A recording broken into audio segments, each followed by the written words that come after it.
اعوذ باللہ من الشیطان الرجیم بسم اللہ الرحمن الرحیم یا ایہا الذین آمنوا اذا تداینتم بدین الی اجل مسمى فاکتبوه ولیکتب بینکم کاتب بالعدل ولا یأب کاتب ان یکتب کما علمہ اللہ فلیکتب ولیملل الذی علیہ الحق ولیتق اللہ ربہ ولا یبخس منہ شیئا فإن كان الذي عليه الحق سفيها أو ضعيفا أو لا يستطيع أن يمله فليملل وليه بالعدل واستشهدوا شهيدين من رجالكم فإن لم يكونا رجلين فرجل وامرأتان ممن ترضون من الشهداء أن تضل إحداهما فتذكر إحداهما الأخرى ولا يأبى الشهداء إذا ما دعوا ولا تسأموا أن تكتبوه صغيرا أو كبيرا إلى أجله ذلكم أقسط عند الله واقوم للشهادة وأدنى ألا ترتابوا إلا أن تكون تجارة حاضرة تديرونها بينكم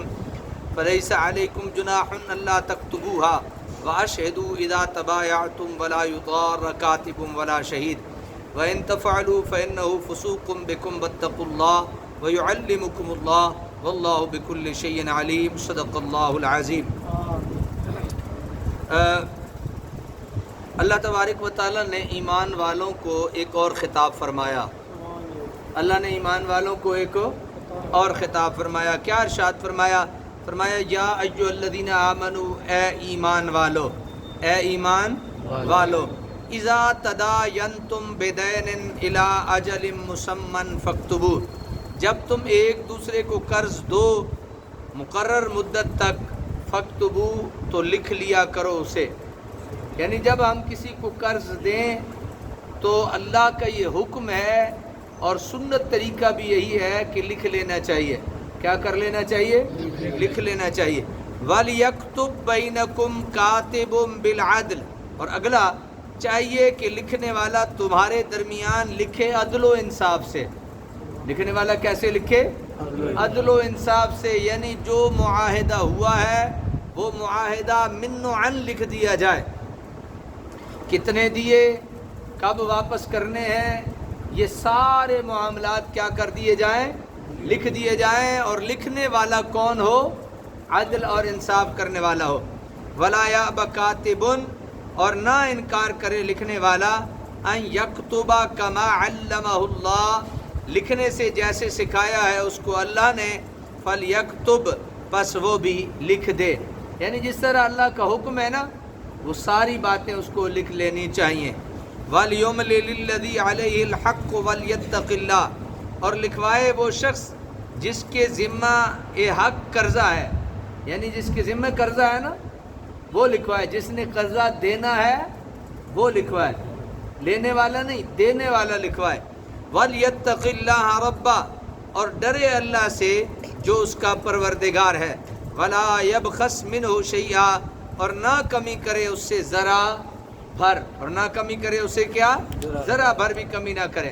فَإِنْ كَانَ الَّذِي عَلَيْهِ الْحَقُّ سَفِيهًا، پھر اگر وہ شخص جس پر قرض ہے بے وقوف ہو، او ضعیفہ یا کمزور ہو، او لا يستطيع یا اس کی طاقت نہ رکھتا ہو، ان یمل کہ خود لکھا سکے، ہوا فلیملل تو لکھائے اس کا ولی، بالعدل انصاف کے ساتھ. یعنی اگر وہ کمزور ہے یا بے وقوف ہے تو جو اس کا سرپرست ہے وہ لکھوائے، لیکن لکھوانا کیا ہے؟ ضروری ہے. وَاسْتَشْهِدُوا شَهِيدَيْنِ مِن رِّجَالِكُمْ، اور بنا لیا کرو دو گواہ اپنے مردوں میں سے. فَإِن لَّمْ يَكُونَا رَجُلَيْنِ، اور اگر دو مرد گواہ نہ ہوں تو فَرَجُلٌ وَامْرَأَتَانِ، تو ایک مرد گواہ ہونا چاہیے اور دو عورتیں گواہ ہونی چاہیے.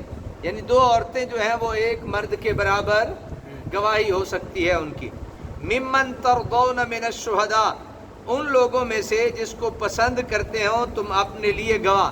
یعنی جنہیں تم اپنے لیے پسند کرتے ہو نا گواہ، تو دوسرے کے لیے بھی وہی گواہ تم کیا کرو؟ پسند کرو. ان تضل احداہما، تاکہ اگر بھول جائے ایک عورت، فتذکر احداہما الاخری، تو یاد کرائے وہ ایک دوسری عورت کو. ولا یأبى الشہداء اذا ما دعوا، اور نہ انکار کریں گواہ جب وہ بلائے جائیں. یعنی جب گواہ بنائے جائیں تو پھر گواہوں کو گواہی دینے کے لیے انکار بھی نہیں کرنا چاہیے. وَلَا تَسْأَمُوا، اور نہ اکتایا کرو، ان تکتبوہ اسے لکھنے سے، صغیرن او کبیرن خواہ رقم قرضہ تھوڑی ہو یا زیادہ ہو، الی اجل اس کی میعاد تک، یعنی تھوڑے پیسے بھی ہوں، جتنے لیتے ہو تھوڑے ہوں زیادہ ہوں، یہ کیا کرنا چاہیے؟ لکھ لینا چاہیے۔ ذالکم اقسط عند اللہ، یہ تحریر عدل قائم کرنے کے لیے بہت مفید ہے، واقوم للشہادہ، اور اللہ کے نزدیک اور بہت زیادہ محفوظ رکھنے والی بھی ہے، وادنا اللہ ترتابو، اور آسان طریقہ ہے تمہیں شک سے بچانے کا، اور تمہیں شک سے بچانے کا بھی یہ کیا ہے؟ آسان طریقہ۔ الا ان تکون تجارتا حاضرتا تدیرونہا بینکم، مگر یہ کہ سودا دست بدستی ہو، جس کا تم لین دین آپس میں کرو، وہ کیا ہو؟ ایک آدھ دے اور ایک آدھ لے۔ فلیس علیکم جناح، اس صورت میں نہیں تم پر کوئی حرج، اللہ تکتبوہا، کہ اگر نہ بھی لکھواؤ اسے، یعنی ایک چیز تم دے رہے ہو دوسری لے رہے ہو، اس میں اگر کوئی نہیں بھی لکھواتا تو کوئی حرج نہیں۔ قرض کا لکھوانا بڑا ضروری ہے، قرض کا لکھوانا کیا ہے؟ بڑا ضروری۔ ہم دکان پہ جاتے ہیں 10 روپے کی الائچی دے دیں تو وہ دے دیتا ہے ہمیں، اور 10 ہم اسے دے دیتے ہیں، اس کے لکھوانے کی کوئی اتنی حرج نہیں ہے۔ وَأَشْهِدُوا إِذَا تَبَايَعْتُمْ، گواہ ضرور بنا لیا کرو جب خرید و فروخت کرو۔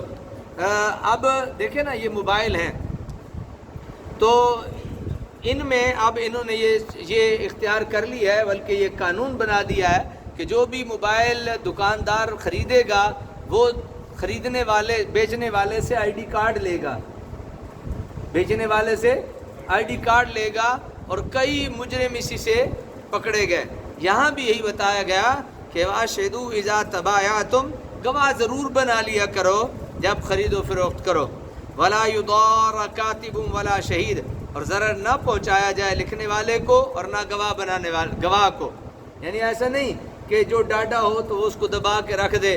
گواہ ہے، وہ اللہ تعالیٰ کی طرف سے ایک مقرر شدہ ہے، تو اسے کوئی تکلیف نہیں دینی چاہیے۔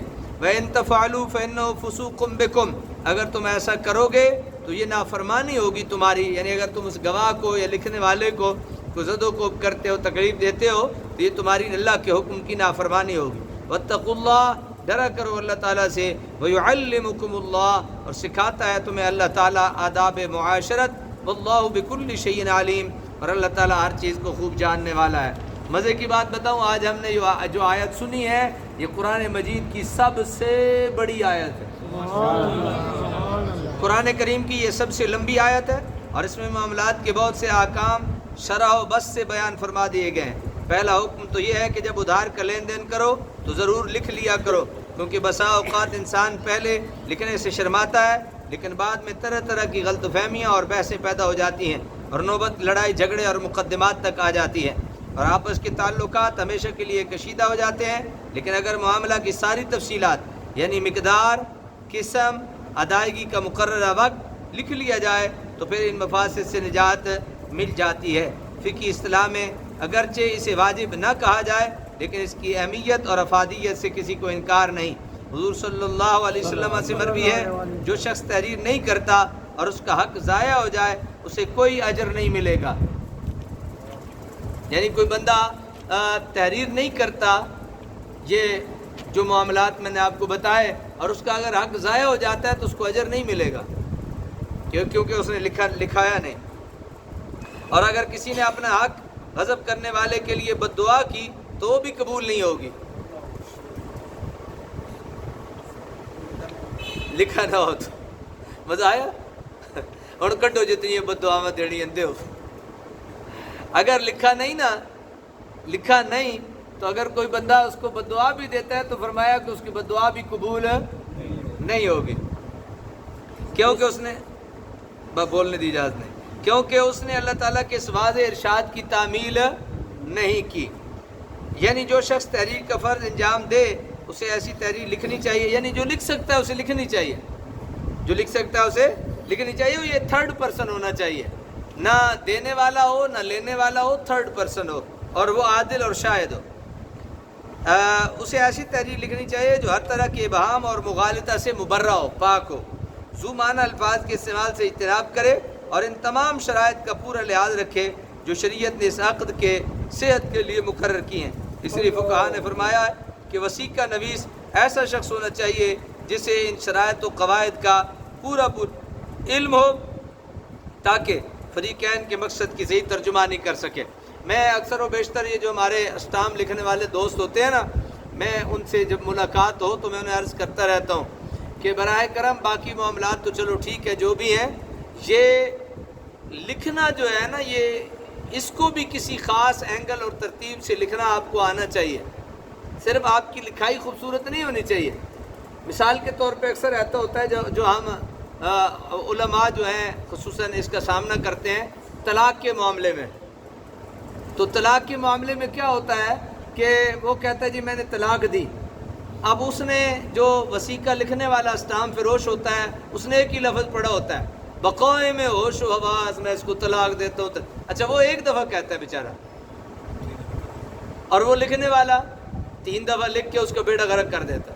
تو یہ انتہائی احتیاط جو ہے یہاں بھی حضور سیدی ضیاء الامت رحمۃ اللہ تعالی نے جو جملہ لکھا ہے، ایک تو ذو معنی الفاظ نہیں ہونے چاہیے جس کے بہت سارے معنی ہوتے ہیں، یا جس کا کوئی معنی نہ ہو، یا گڈ مڈ جو الفاظ ہوتے ہیں ان کو نہیں لکھنا چاہیے، کھلے کھلے لفظوں ایک چیز کو بیان کرنا چاہیے۔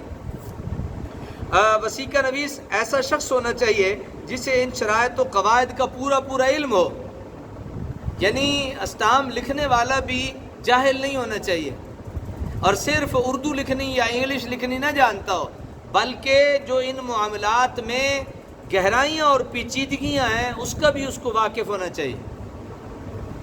جب ایک اسٹام لکھنے والے کے لیے قواعد و ضوابط اور پابندیاں ہیں تو مصلی رسول پہ بیٹھنے والے پہ کئی گنا زیادہ جو ہے وہ قواعد و ضوابط اور پابندیاں ہیں۔ میری بات آپ سمجھے نہیں؟ یہ یوں ہی نہیں میں بیٹھ جاتے ہیں ہم اور آپ کے سامنے قرآن کھول لیتے ہیں اور آپ کو باتیں، ہم پلسرات پہ لٹکے ہوئے ہوتے ہیں جو علماء لوگ ہوتے ہیں کہ ایک بات ہمارے منہ سے جو نکلے گی یہ بات پتہ نہیں کہاں تک جائے گی۔ میری بات آپ سمجھے؟ ہم کہیں دور خطبے دیتے ہیں، وہ باتیں کہیں دور تک چلی جاتی ہیں، تو ہمیں ایک ایک بات پہ ناک تول کے جو ہے وہ ہمیں بات کرنی پڑتی ہے اور اسے استعمال کرنا پڑتا ہے۔ جسے ان شرائط و قواعد کا پورا علم ہو تاکہ فریقین کے مقصد کی صحیح ترجمانی کر سکے۔ وہ آتا ہے بیچارہ، وہ دیتا ہے 1 طلاق، وہ ٹھوک دیتا ہے 3 طلاقیں، چلو جاؤ موج کرو۔ وہ مول صاحب کے پاس آتے ہیں، مول صاحب کہتے ہیں یہ ایک طرف اس کی لکھی ہوئی ہوتی ہے بات، دوسری طرف وہ بول کے کہہ رہا ہوتا ہے جناب میں تو ایک دیتی ہے، تو جناب تو ایک دیتی ہے تے لکھائیاں 3 کیوں نہیں؟ یہ وثیقہ نویس نے لکھ دی ہے۔ پھر ہوں فیصلہ تواڈے کول کرا لینا چاہیے بے فیصلہ کی۔ اگر ایک شخص کے سوا کوئی دوسرا آدمی وثیقہ نویسی کا اہل نہ ہو تو اس شخص پر ضروری ہے کہ وہ لکھنے سے انکار نہ کرے۔ یعنی کوئی عام آدمی ہے، اسے وثیقہ نویسی یا اسے جو اسٹام ہے اس کو لکھنے کا اسے تجربہ نہیں ہے، یا وہ قواعد و ضوابط سے واقفیت نہیں رکھتا، تو کوئی لکھنے والا بندہ ان کے درمیان لکھے، لیکن لکھے ضرور۔ اور فقہاء کرام نے تصریح کی ہے کہ وثیقہ نویس کو اجرت لینے کی شرعاً اجازت ہے۔ ڈاکٹر صاحب اجازت ہے۔